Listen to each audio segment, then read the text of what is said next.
नमस्कार, मैं हूं संजय शर्मा। आप देख रहे हैं 4 PM news network. Modi ji की सुंदर सुंदर कहानियां हो, सुननी हो तो आप गोदी मीडिया देखते रहिए। आपको लगेगा कि भारत स्वर्ग बन गया है। भारत में पैसा झम झम झम झम के बरस रहा है। दिवाली इतनी बढ़िया होने जा रही है कि पूछिए मत। बाजार भर गया है पैसों से। हकीकत यह है कि पहली बार ऐसा हुआ है कि विदेशी निवेशकों ने 10 अरब डॉलर निकाल लिए हैं भारत के बाजार से। ये खबर कोई गोदी मीडिया का चैनल आपको नहीं बताएगा, कहीं आप नहीं देखेंगे। लेकिन मैं अधिकृत रूप से बता रहा हूं आपको कि 10 अरब डॉलर भारतीय बाजार से निकाल लिए विदेशी निवेशकों ने। निकाले नहीं, निकाल के पता है कहां डाले हैं? चीन में। 10 अरब डॉलर भारत से निकाले और चीन में डाल दिए। और गोदी मीडिया कह रहा है कि 5 साल बाद चीन के राष्ट्रपति से मोदी जी की बातचीत हुई, सीमाओं पर सब ठीक हो गया, पेट्रोलिंग करने की परमिशन मिली है, जो हिस्सा हमारा चला गया उसकी वापसी की कोई बात नहीं हुई है। अब तो गोदी मीडिया बातचीत करने 5 साल बाद मोदी जी ने चीन के राष्ट्रपति से बात करी, ऐसा कर रहा है जैसे चीन हमारे चरणों में आ गया। अब कुछ दिनों बाद अगर हमारे प्रधानमंत्री फिर चीन के राष्ट्रपति को चाय पिलाते हुए नजर आएंगे, झूला झुलाते हुए नजर आएंगे, कहेगा देखिए कितना महान काम किया। चीन के राष्ट्रपति को हमारे प्रधानमंत्री ने झूला झुला दिया, अपने हाथ से चाय बना के पिला दी। महाराष्ट्र में चुनाव चल रहे हैं, प्रधानमंत्री जी विदेश में हैं, आप मस्त रहिए। अगर चुनाव आयोग रहेगा तो फिर बम बम हो जाएगी। जब वोट पड़ेंगे तो परसेंटेज बढ़ जाएगा। ईवीएम का खेल आपको पता है, ईवीएम का लोचा क्या हो जाएगा। तो प्रधानमंत्री काहे की चिंता करें, किसके लिए चिंता करें? चीफ जस्टिस साहब चिंता कर रहे हैं कि इतिहास मुझे क्या याद, कैसे याद रखेगा। जाने माने फिल्मकार हैं, पहले बहुत सीनियर पत्रकार रहे हैं, अविनाश दास जी। उन्होंने बहुत जबरदस्त कमेंट किया है, इतना जबरदस्त लिखा है कि अभय द्विवेदी जी से बातचीत कर रहा था, अभय द्विवेदी जी ताली बजाने लगे, बोले क्या शानदार लिखा है। ये सब इस बातचीत का हिस्सा है। मैं लेके चलता हूँ अभय द्विवेदी जी के पास। आपसे एक छोटी सी रिक्वेस्ट करूंगा। 4 PM म्यूजिक ने बहुत शानदार एक प्रस्तुति करी है। अमरीश शर्मा एक बहुत अच्छे कलाकार हैं रहे हैं। फणीश्वर नाथ रेणु जी देश के महान साहित्यकार, उनकी एक कहानी है। उस कहानी पर रसप्रिया के ऊपर उन्होंने एक छोटी सी शॉर्ट फिल्म बनाई है संगीत की। पटना में 25 तारीख को उसकी स्क्रीनिंग होगी। और बहुत बहुत शुक्रिया मैं अदा करना चाहता हूँ आप सबका। आप सबने ये मूवी देखी हमारे 4 PM म्यूजिक पे, जिसका ये बैनर लगा हुआ है। अभी तक इस चैनल को सब्सक्राइब नहीं किया तो इसको भी कर लीजिए। जीवन में संगीत का भी आनंद लेना चाहिए तो उस चैनल पे भी जाइए। चलते हैं अभय दुबे जी के पास और उनसे बातचीत करते हैं। 4 PM न्यूज नेटवर्क में स्वागत है अभय दुबे जी आपका। हम लोग जिक्र कर रहे थे कि महाराष्ट्र में जो सीटों का गठबंधन डिले हो रहा है वो महाविकास अघाड़ी ने कल कर दिया। तीनों ने 85-85 सीटें बांट ली, शिवसेना, उद्धव गुट, शरद पवार गुट और कांग्रेस। आपको नहीं लगता कि उद्धव को कुछ सीटें ज्यादा दी जानी चाहिए थी? मतलब उद्धव का ज्यादा माहौल है, उद्धव को ज्यादा सीटें दी जानी लगती है, या फिर ये फॉर्मूला ठीक है कि बची हुई 18 सीटें सहयोगी को दे दो, आम आदमी पार्टी, सपा या जिन को? ये फैसला ठीक है या कहीं कुछ दबाव में है? हरियाणा हारने के बाद कांग्रेस को दबाव में आ गई। क्या लगता है आपको इस पूरे घटनाक्रम? देखिए, मुझे लगता ये है कि जो महाविकास अघाड़ी है, उसने पहले जो फ़ॉर्मूला तय किया था, उसके हिसाब से कांग्रेस को 110 सीटें मिलनी चाहिए थी। उसके बाद उद्धव ठाकरे का नंबर था, उनको सीटें मिलनी चाहिए थी। सबसे कम सीटें शरद पवार की राष्ट्रवादी कांग्रेस को मिलनी चाहिए थी। लेकिन बाद में लगता है कि इस फ़ॉर्मूले के ऊपर पुनर्विचार हुआ है और शरद पवार के नेतृत्व में जो बिल्कुल ताज़ा बैठक हुई, उस बैठक में उन लोगों ने पाया कि तीनों बड़े दलों को 85-85 सीटें प्राप्त हो, यानी 270 सीटें। 85% सीटें का मतलब ये हुआ कि 270 सीटें, बाकी बचती हुई 18 सीटें। तो बाकी 18 सीटों में वो जो दूसरे छोटे-छोटे दल हैं, जैसे कि जैसे कि आम आदमी पार्टी है या मुख्य तौर पर समाजवादी पार्टी है या और कोई मान लो दलितों का संगठन है, तो उसको वो सीटें उनके बीच में बाँटेंगे। मुझे मोटे तौर पे काफ़ी ये लोकतांत्रिक किस्म का बँटवारा लग रहा है।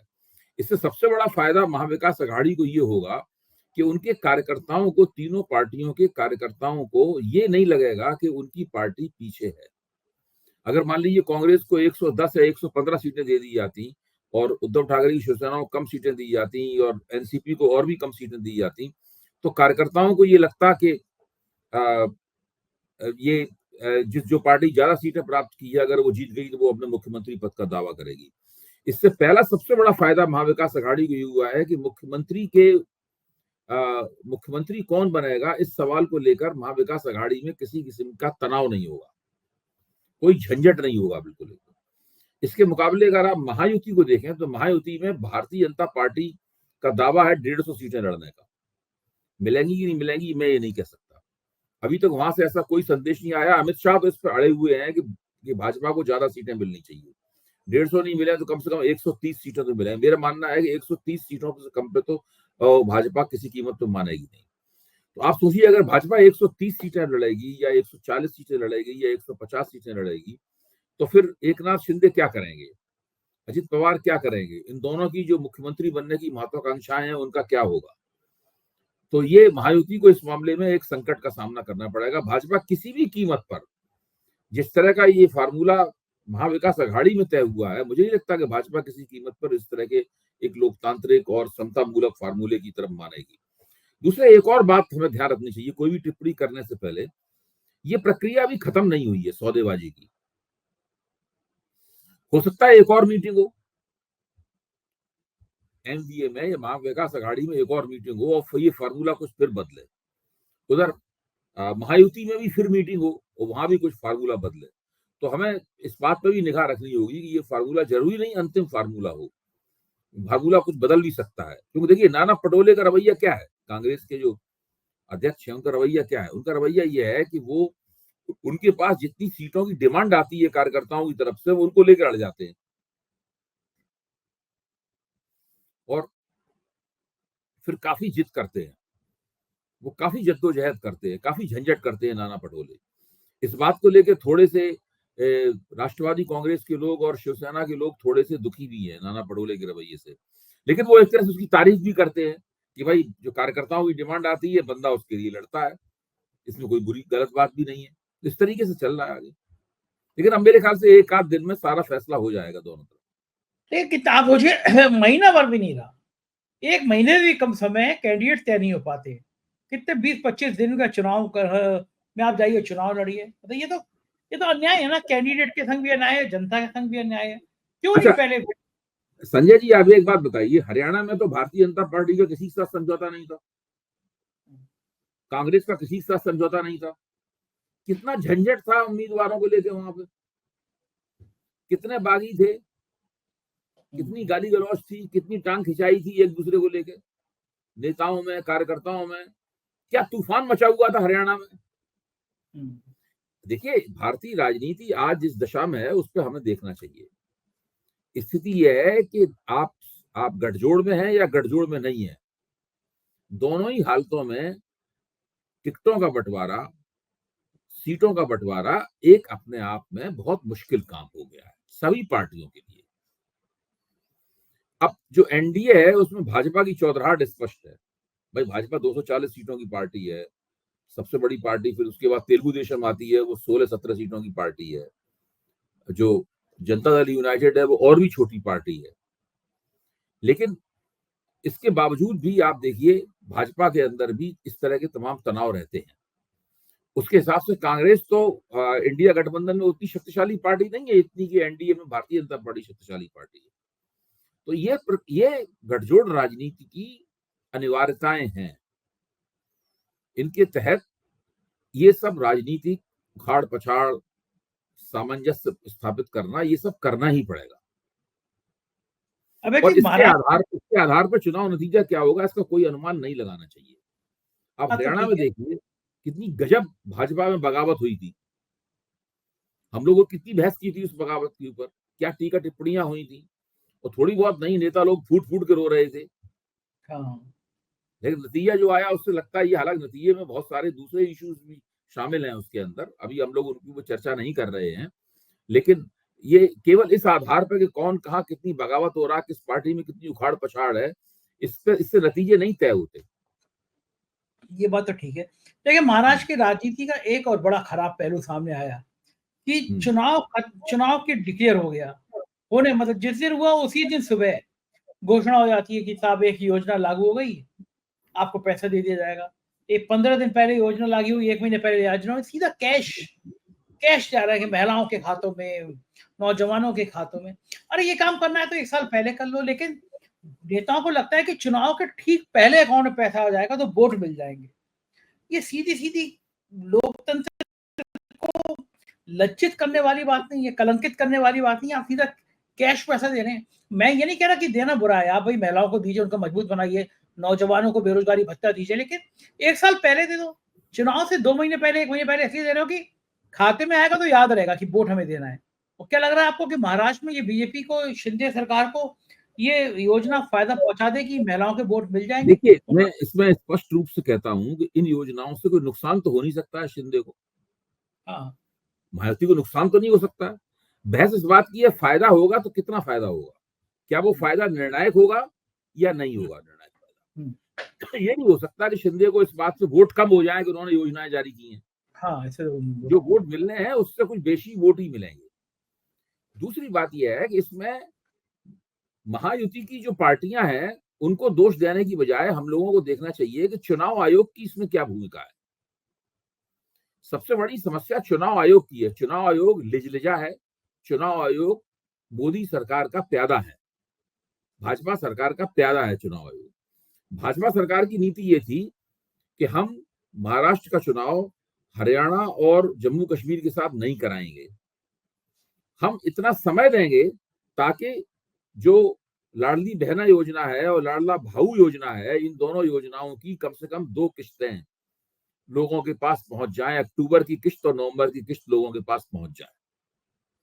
इसलिए चुनाव आयोग से कहा गया, राजीव कुमार जी फौरन मान गए इस बात को और उन्होंने महाराष्ट्र के चुनाव को इतना खींचा, इतना पीछे खींचा, इतना पीछे खींचा कि जिस दिन नतीजा आएगा महाराष्ट्र के चुनाव का, उसके 3 दिन बाद महाराष्ट्र विधानसभा का गठन होना है संविधान के मुताबिक। अगर मान लीजिए त्रिशंकु विधानसभा हुई, इतना समय नहीं होगा कि कोई अपना बहुमत साबित कर पाए। यानी चुनाव के बाद में महाराष्ट्र में राष्ट्रपति शासन लगाना पड़ेगा और अगर खुदा न खास्ते महाराष्ट्र में राष्ट्रपति शासन लग गया तो वो भारत के चुनाव आयोग के ऊपर एक धब्बा होगा, एक ऐसा धब्बा होगा जो कभी नहीं हटेगा, जो इस बात का सबूत होगा कि ये चुनाव आयोग भारतीय जनता पार्टी की सरकार का प्यादा है। वैसे अब किसी को शक रह नहीं गया है इस बात में कि कोई शक चुनाव नहीं रह आयोग। गया। मैं तो केवल उसका एक सिक्काबंद प्रमाण पेश कर रहा हूँ। हाँ, तो लोग तो ये कहने लगे कि गांधी जी के 3 बंदरों जैसी स्थिति है। ना वो देखेंगे, ना वो सुनेंगे, ना वो बोलेंगे। इससे इतर कुछ उनकी स्थिति है नहीं। लेकिन अपने प्रधानमंत्री जी बढ़िया है, वो विदेश घूम रहे हैं। गोदी मीडिया कह रहा है कि चीन के प्रधानमंत्री से, राष्ट्रपति से भी 5 साल बाद बात हो गई।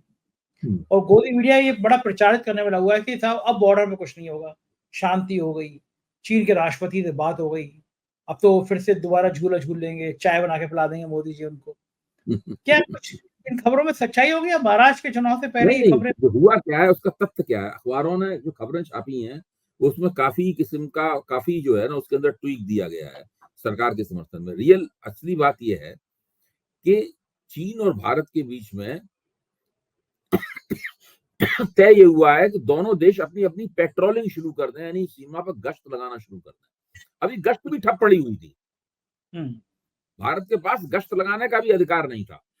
हुँ, तो याद कीजिए कि डोकलाम में जो पहला विवाद हुआ था 2020 में चीन और भारत के बीच में, जिसमें हुँ, चीनी सैनिकों ने भारतीय सैनिकों के साथ में जबरदस्त हमला हुआ था उन भारतीय सैनिकों के ऊपर और भारतीय सैनिकों ने बहादुरी के साथ उनसे टक्कर ली थी, मारपीट हुई थी, राइफलों का गोली नहीं चली थी लेकिन बैनर्स का, संगीनों का इस्तेमाल हुआ था, फाइटिंग हुई थी बिल्कुल फिल्मी अंदाज में दोनों के बीच में और दोनों तरफ से लोग घायल भी हुए थे। भारतीय सैनिक भी घायल हुए थे और चीनी सैनिक भी घायल हुए थे। उस वक्त के उस घटना के बाद से भारतीय लोग सीमा पर गश्त नहीं लगा पा रहे थे। हुँ। चीनियों ने उनकी गश्त रोक दी थी। अब ये जो भारतीय कूटनीति, जिसको भारतीय कूटनीति की राजनयिक की बहुत बड़ी जीत के रूप में प्रस्तुत किया जा रहा है, वो हुँ, दरअसल ये है कि भारत को गश्त लगाने का अधिकार प्राप्त हो गया है वहां पर। इससे ज्यादा चीन ने रियायत नहीं दी है। बस पेश इसी इस में तरह खुश। किया जा रहा है जैसे कि एलओसी के ऊपर चीन जो है पुरानी स्थिति में जाने के लिए तैयार हो गया है। अगर आप हिंदी के अखबारों की खबर पढ़े, खासतौर से भास्कर की, तो उसकी पहले पन्ने पे खबर ये छपी है, लेकिन अंग्रेजी के अखबार पढ़े तो बिल्कुल स्थिति स्पष्ट हो जाती है कि और वक़्त गश्त जो है लगाने वो के अधिकार से ज्यादा कोई अधिकार नहीं प्राप्त हुआ है। वक्त ताली बजा रहे हैं कि हमने चीन को डरा दिया, हमने चीन को धमका दिया। नहीं नहीं, ये कि ये सब जो छाती पीटना का हमारा ये सब, इसका कोई मतलब नहीं है। सब लोग, दूसरी बात ये है कि अब मीडिया की साख इतनी गिर गई है भारत में कि मीडिया वाले जो कहते हैं और जो पेश करते हैं, पब्लिक उसके ऊपर विश्वास नहीं करती। आज सीएसडीएस के अंदर एक सिंपोजियम था जिसमें मैं शामिल था, प्रोफेसर संजय कुमार शामिल थे, विजय त्रिवेदी जो हमारे मित्र पत्रकार वो शामिल थे, और कमल नयन चौबे जो दयाल सिंह कॉलेज में पॉलिटिकल साइंस पढ़ाते हैं वो उसकी एंकरिंग कर रहे थे, और प्रोफेसर रतनलाल शामिल थे जो कि दलित चिंतक हैं और हिंदू कॉलेज में इतिहास पढ़ाते हैं, और वरिष्ठ पत्रकार नीरजा चौधरी इसमें शामिल थी। तो हम लोग लोकसभा के चुनाव के ऊपर चर्चा कर रहे थे, लोकसभा के चुनाव के परिणाम क्या हैं, और उसी के अंदर स्पष्ट रूप से निकल के आया कि दरअसल भारत में राजनीति पूरी तरीके से बदल चुकी है। और स्थिति यह है कि अगर हम केवल लोकसभा के संदर्भ में देखें तो हम लोगों को कोशिश करनी चाहिए कि हम लोग विधानसभा चुनाव की राजनीति का लोकसभा चुनाव की राजनीति के साथ घालमेल ना करें इस वक्त। और दूसरी बात यह भी स्पष्ट रूप से निकल के आई कि मीडिया जो परोसता है, वोटर उसको देखकर, मीडिया मतलब कमर्शियल मीडिया जो परोसता है, वोटर उसको देख के अपनी मतदान प्राथमिकताओं का निर्णय नहीं करता।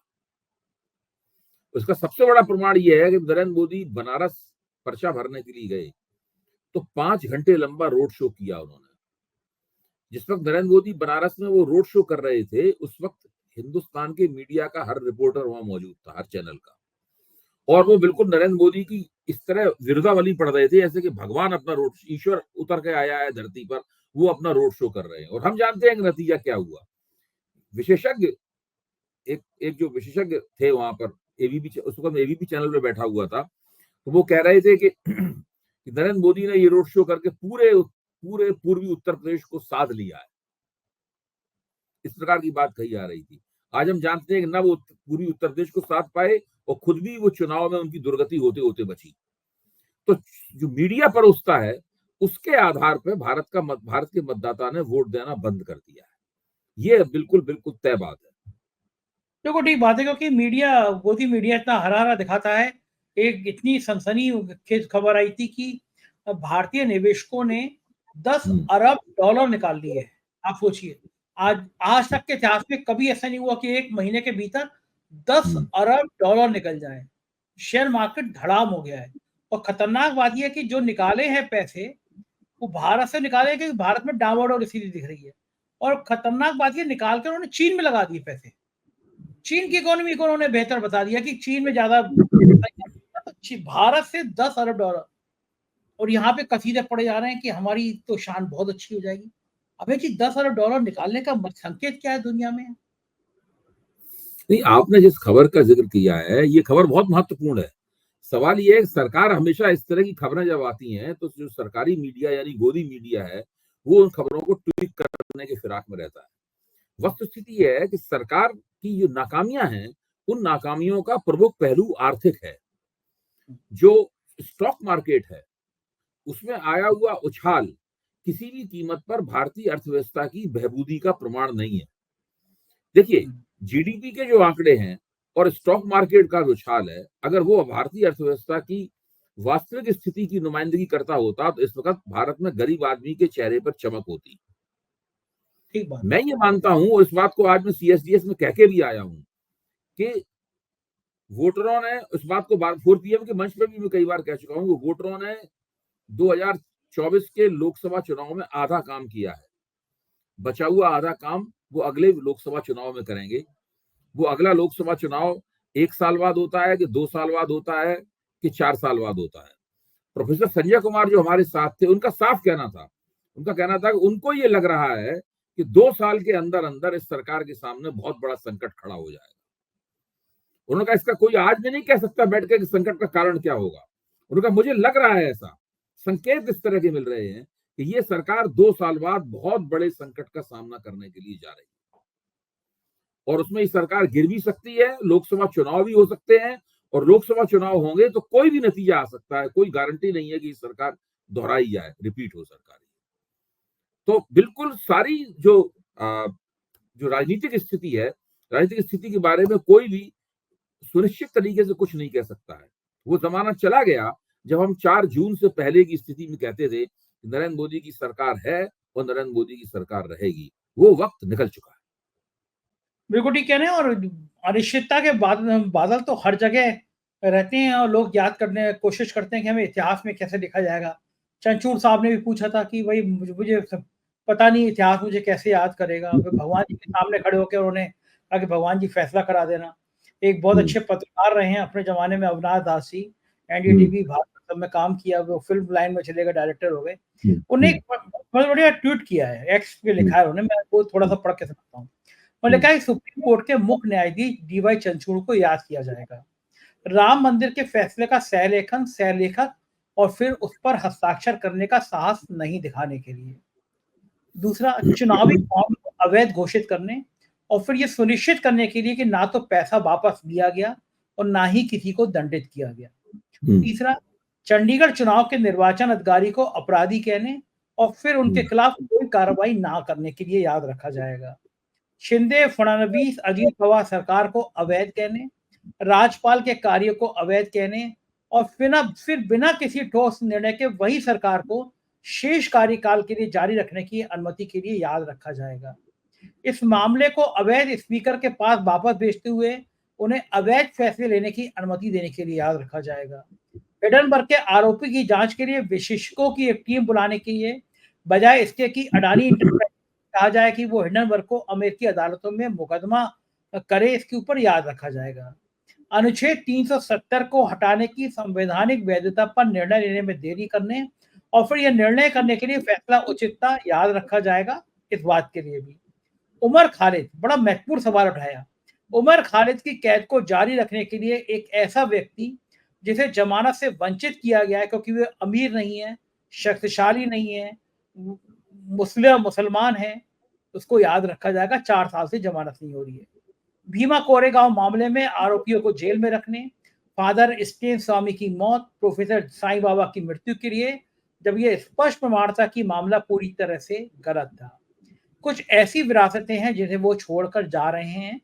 अंत में न्याय प्रणाली को उन्होंने बेहतर किया या उसे विफल किया, इस पर मत विभाजित रहेगा। सीजी डीवाई डीवाई चंद्रचूड़, आपको इन सभी के लिए और इन तथ्य के लिए याद किया जाएगा कि आपने छलावा दिया।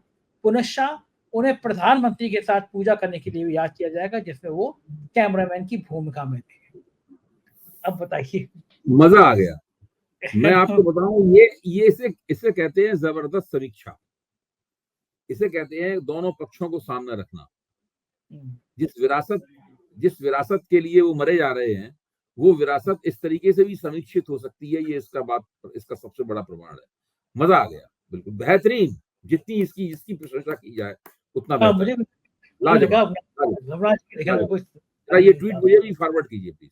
हाँ, मैं भेजूँगा आपको। मैंने भी मुझे पढ़ के भी मैंने पढ़ा तो मुझे बड़ा वो लगा। नहीं, वाक़ई बेहतरीन, बेहतरीन, ये सारी आप बातें देखिए सही है, आप सारी देखिए बातें सही है। राम रहीम निकल आता है पैरोल के लिए। उमर खालिद 4 साल से जब तारीख आती है तो जज साहब तारीख लगा देते हैं, कोई पूछने वाला ही नहीं है। कोई हुँ, फैसला ही नहीं है, पता नहीं कौन फैसला करेगा। ये देखिए, हुँ, चलिए अब दूसरे मुद्दे पे आते हैं, प्रियंका गांधी की राजनीति में एंट्री। ये बात तो बिल्कुल तय है, लगभग तय है कि प्रियंका गांधी जीत ही जाएँगी वहाँ से। मैं 2 बातें पूछना चाहूँगा आपसे। क्या मोदी जी वहाँ पे भारतीय जनता पार्टी के प्रत्याशी का प्रचार करने जा सकते हैं?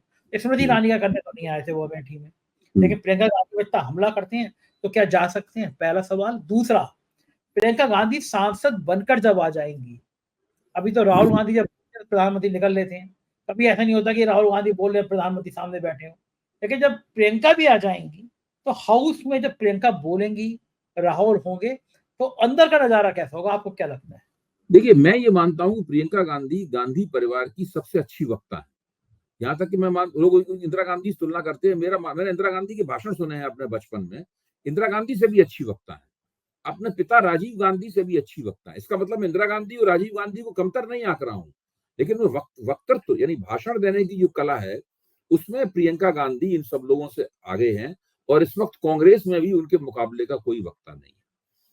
धीरे-धीरे ऐसी स्थिति बनने वाली है कि प्रियंका गांधी पहले से ही एक स्टार वक्ता के रूप में, एक महत्वपूर्ण सितारा भाषणकर्ता के रूप में उभरेंगी और जहां-जहां वो जाएंगी, बड़े पैमाने पर लोग उनको सुनने के लिए आएंगे। ऐसी वक्ता के सामने ये एक संभावना होती है, उसका दोहन करना बाकी है कि वो जब वो लोकसभा में जाए, तो वहां पे वो एक जबरदस्त पार्लियामेंटेरियन के रूप में, एक जबरदस्त सांसद के रूप में वो उभरे। और वो एक इतिहास, प्रियंका गांधी में क्षमता ये है कि वो लोकसभा के पटल पर अपने भाषणों से इतिहास बना सकती है। राहुल गांधी की मौजूदगी, राहुल गांधी आक्रामक हैं, वो आंदोलनकारी हैं, वो बिल्कुल सरकार को कटघरे में खड़ा करते हैं, वो विपक्ष के मुद्दतों बाद पाए गए एक बेहतरीन नेता हैं, एलओपी इसको कहते हैं, लीडर ऑफ अपोजिशन वो हैं। और जब प्रियंका गांधी उनके साथ जुड़ जाएंगी तो इसको डबल बैरल की मार कहते हैं। भाजपा डबल इंजन की सरकार की बात करती है, ये कांग्रेस और विपक्ष का डबल बैरल होगा, दोनाली बंदूक होगी कांग्रेस की, जिसकी मार से भारतीय जनता पार्टी को बचना मुश्किल हो जाएगा। तो प्रियंका गांधी का संसद में आना भारतीय जनता पार्टी के लिए अच्छी सूचना नहीं है। अच्छा, रोक कैसे पाएंगे वो? मोदी जाएंगे क्या वहां बीजेपी के प्रत्याशी नहीं, प्रचार? मोदी जी देखिए, मोदी जी को ये तय करना है कि वो वायनाड चुनाव प्रचार करने जाएंगे ये नहीं जाएंगे। जब मैं लोकसभा चुनाव के 6 महीने पहले केरल घूमने गया था तो पूरे केरल में नरेंद्र मोदी की एक भी तस्वीर नहीं थी। त्रिवेंद्रम में केवल एक पोस्टर लगा हुआ था, उसमें जेपी नड्डा की तस्वीर थी, भारतीय जनता पार्टी का पोस्टर ही नहीं था। जितने टैक्सी वालों से मैंने बात की, 10 दिन रहा मैं केरल में, जितने टैक्सी वालों से बात की, सबने यही कहा कि भाई यहाँ भाजपा कुछ बनने वाला नहीं। हालांकि भाजपा सुरेश गोपी की एक सीट जीत गई, लेकिन केरल में उसकी स्थिति अच्छी नहीं है, तमिलनाडु में उसकी स्थिति अच्छी नहीं है, भाजपा की कोई पूछने वाला है नहीं उनको। नरेंद्र मोदी वहां पे जाएंगे तो उसका कोई फर्क नहीं पड़ेगा वायनाड के चुनाव पर। बेहतर ये होगा कि नरेंद्र मोदी वहां न जाए और प्रियंका गांधी, नरेंद्र मोदी जाएंगे तब भी ठप्पे के साथ जीतेंगी, अगर वो नहीं जाएंगे तब भी ठप्पे के साथ जीतेंगी। अब तो नरेंद्र मोदी को ये देखना होगा कि प्रियंका गांधी की संसद में मौजूदगी का भारतीय जनता पार्टी मुकाबला कैसे करेगी। क्योंकि जैसा कि मैं अपने वरिष्ठ पत्रकार मित्र विनोद शर्मा है उनकी टिप्पणी से सहमत हूं कि जैसे ही विपक्ष में कोई युवा नेता उभरता है, भारतीय जनता पार्टी उसके ऊपर हमले शुरू कर देती है।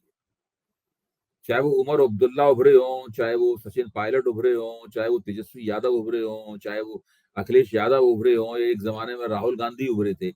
जैसे ही उभरती है भाजपा उनको निशाना बनाती है और तरह तरह से उनको जेर करने, उनको कमतर दिखाने की कोशिश करती है। ये कोशिश प्रियंका गांधी के साथ भी होगी। प्रियंका गांधी भी इस बात को समझती हैं, वो संसद के बाहर इसके बहुत प्रमाण दे चुकी हैं कि संसद में वो जबरदस्त पार्लियामेंटेरियन साबित होने वाली हैं। तो भाजपा को सतर्क हो जाना चाहिए। अच्छा, इस बीच में मुझे एकदम याद आया, स्मृति ईरानी कहाँ गायब हो गई? दिखती नहीं है कि वो सास भी कभी बहू की टाइप, एकदम ही गायब हो गई। देखिए, स्मृति ईरानी इस बात से बहुत नाराज हैं कि नरेंद्र मोदी ने उनको चुनाव जीतने में मदद क्यों नहीं की। अब वो मदद किस किस्म की हो सकती थी? योगी जी को डांट लगाते, योगी जी को डांट लगाते, मोदी जी हाँ, को जिताना है स्मृति ईरानी। मोदी जी रैली करने भी नहीं गए। मोदी जी ने योगी जी से भी नहीं कहा कि भाई इस बंदी को जिताने के लिए आप जिला प्रशासन को जरा पेशकश है उसको जिला प्रशासन से कहें कि भाई इनको जिताएं। तो एक तरह से स्मृति ईरानी को मोदी जी ने चुनाव हारने के लिए छोड़ दिया कि भाई जाइए और आप चुनाव हार जाइए। अब ये सब मेरे क्या है? कोई मैं ऐसी टिप्पणी नहीं करूंगा जो कि अनुचित हो, लेकिन इसमें ठीक, कुछ ना कुछ ऐसा जरूर है जो कि अपरिभाषित है, जो कि अनकहा है और जो भविष्य बताएगा कि वो सही था कि नहीं था। देखो ठीक है, मेरे एक मित्र हैं, उन्होंने कहा मुझसे, हालांकि मैं भी खुश नहीं हूँ, उन्होंने कहा कि चुनाव हारने के बाद तो स्मृति और योगी आदित्यनाथ में भी बहुत गर्मा गर्मी हो गई, क्योंकि योगी, उनको माना था योगी जी ने ये मदद की नहीं। योगी जी ने खेल तो किया इस बार, खैर ये लोग कहते हैं, काम काम तो लगा दिया योगी देखिए, जी ने। उत्तर प्रदेश में योगी जी ने बहुत खेल किया है। नागरिक अधिकार संगठनों ने जो याचिका चुनाव आयोग के सामने सौंपी है, इस याचिका में नतीजा निकाला गया है कि चुनाव आयोग ने जो हर दौर में जो मतदान प्रतिशत बढ़ाया, उससे भाजपा को 76 सीटों का फायदा हुआ, एनडीए को। ये उसमें दावा किया गया है। 3 महीने से ऊपर हो चुके हैं ये याचिका चुनाव आयोग को सौंपे हुए, चुनाव आयोग ने जवाब नहीं दिया है। तो हर राज्य में भाजपा का फायदा हुआ, लेकिन उस राज्यों की सूची में उत्तर प्रदेश का नाम नहीं है। यहाँ नहीं बढ़ने दिया योगी जी ने। वो नाम नहीं है कि यहाँ खेल दूसरा ही चल रहा था। हाँ, यहाँ 300 होती तो योगी जी तय करके बैठे हुए थे कि भाजपा को जीतने नहीं देना है, और इस बात 300, को सब लोग समझते हैं। इसके बावजूद भी उनका कोई कुछ बिगाड़ नहीं पा रहा। मुझे लगता नहीं उनका कुछ बिगाड़ पाएंगे योगी जी। अब क्या बिगाड़ पाएंगे? 300 पार होते तो योगी हट जाते, अब नहीं हटने वाले। नहीं, अब कोई सवाल ही पैदा नहीं होता। बहुत बहुत शुक्रिया अभय जी, इस शानदार बातचीत के लिए, थैंक यू। ये थे अभय द्विवेदी जी, और मुझे यकीन है ये बातचीत आपको पसंद आई होगी। अपनी राय से मुझे जरूर बताइएगा। प्यार बनाए रखिएगा। Thank you.